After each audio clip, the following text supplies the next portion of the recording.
అవగాహన లేని తత్వం అనేది పెద్ద సమస్య. ఇప్పుడు ఇదివరకటి రోజుల్లో మనకేంటంటే రౌండ్ టేబుల్ సమావేశాలు జరిగేవి. అఖిలపక్ష సమావేశాలు. ప్రభుత్వమే నడిపేది అఖిలపక్షం. లేదా బయట జరిగే అఖిలపక్ష ఇదే రౌండ్ టేబుల్ సమావేశాల ఫీడ్బ్యాక్ స్పెషల్ బ్రాంచ్ వాళ్ళు డీటెయిల్గా చక్కగా రాసి తెచ్చిస్తే దాన్ని చదివి బాధ్యతగా ఆలోచించి నిర్ణయం తీసుకునేవాడు. బాబు గారు ఆ ఇనిషియేటివ్ తీసుకునేవాడు. పబ్లిక్కి సంబంధించిన ఒక రెస్పాన్స్ని జాగ్రత్తగా ట్రీట్ చేసేవాడు ఆయన. అందుకనే బాబుకి ఆ పెద్దరిక పేరు ఉండేది ఆయన.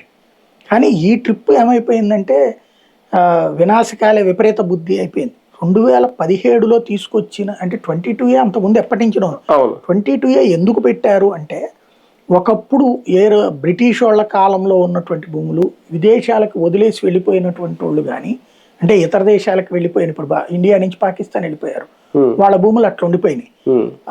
అలాంటి భూములతో పాటుగా కొన్ని ఈనాం భూములు ఇట్లాంటి వాటిట్లయి పోరంబోకు భూములు ప్రభుత్వ భూములు ఎవడు పడతాడు ఆక్రమించుకోకుండా ఉండటానికి 22Aలో పెట్టారు.